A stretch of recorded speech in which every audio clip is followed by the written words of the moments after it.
हत्याकांड के बाद तमाम सवाल खड़े हो रहे हैं। दरअसल सवाल ये भी कि क्या सलमान खान से दोस्ती बाबा सिद्दीकी को भारी पड़ गई। ये सवाल इसलिए क्योंकि जिस तरीके से लॉरेंस बिश्नोई गैंग की ओर से पहले धमकी दी गई, फिर वारदात को अंजाम दिया गया, इसी को लेकर के रिपोर्ट दिखाते हैं आप।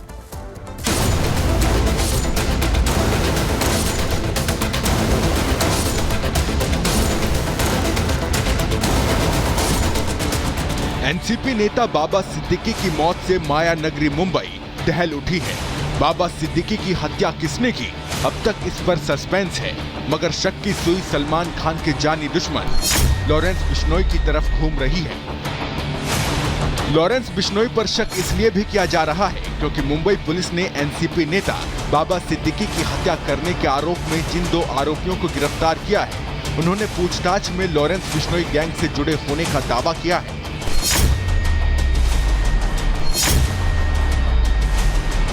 पुलिस सूत्रों के मुताबिक दोनों आरोपी करनैल सिंह और धर्मराज कश्यप ने पुलिस को बताया है कि वो 25 से 30 दिनों से बाबा सिद्दीकी की रेकी कर रहे थे। पहले भी वो कई बार पूरी तैयारी के साथ बाबा सिद्दीकी को मारने के लिए उनके घर के पास तैयार थे, लेकिन तब उनका प्लान कामयाब नहीं हो पाया था।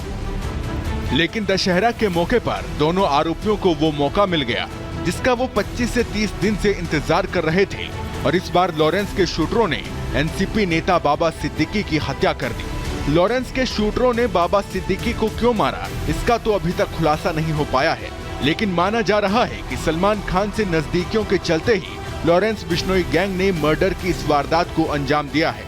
ये कयास इसलिए भी लगाए जा रहे हैं क्योंकि बाबा सिद्दीकी के सलमान खान के साथ गहरे संबंध थे। बताया जाता है कि बाबा सिद्दीकी ने ही सुपरस्टार सलमान खान और शाहरुख खान के बीच सालों से चल रही दुश्मनी को मिटाकर दोनों के बीच सुलह करवाई थी, और सलमान शाहरुख की सुलह कराने के बाद से ही बाबा सिद्दीकी सुर्खियों में आ गए थे। ये तो सिर्फ कयास हैं जो बाबा सिद्दीकी के मर्डर की एक वजह हो सकते हैं। हालांकि इस मामले में मुंबई पुलिस की तरफ से ऑफिशियल स्टेटमेंट आना अभी बाकी है।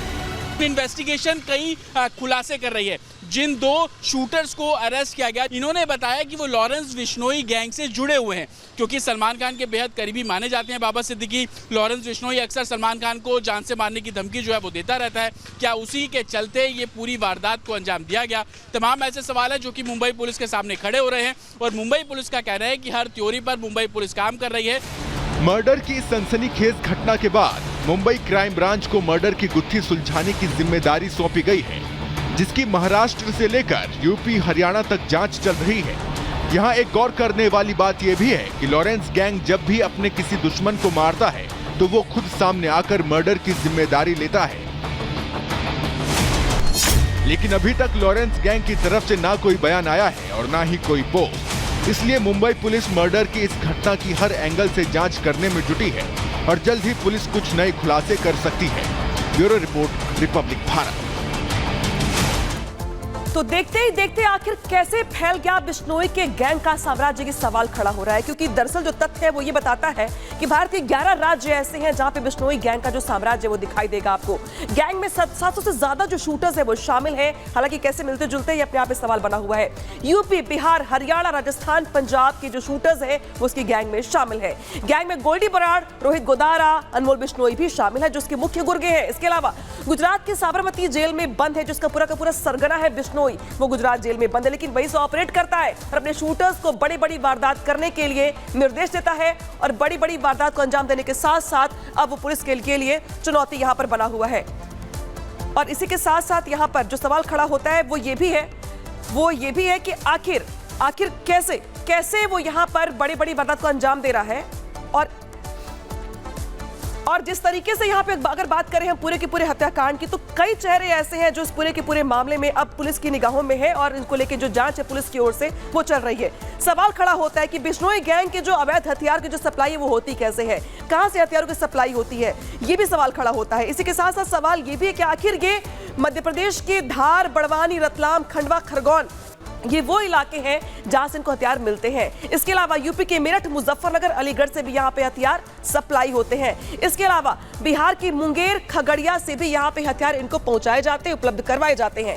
पंजाब में पाकिस्तान बॉर्डर से भी यहाँ पे इनको हथियार सप्लाई करवाए जाते हैं। तो देखिए जरा सा हथियारों का जखीरा कहां से मिलता है इन्हें, कई राज्य ऐसे जिसमें शामिल है। तो देखिए उत्तर प्रदेश की जब हम बात करते हैं, या बिहार की, या राजस्थान की, या मध्य प्रदेश की, कई राज्य ऐसे हैं जहां पे बिश्नोई गैंग के गुर्गे होने के साथ साथ जो सप्लाई है हथियारों की वो भी इनको करवाई जाती है। और यही वजह है कि जो 700 से ज्यादा जो शूटर्स है बिश्नोई गैंग में, इन्हें हथियार उपलब्ध करवाए जाते हैं और फिर यही शूटर्स बड़ी बड़ी वारदात को यहाँ पे अंजाम भी देते हैं।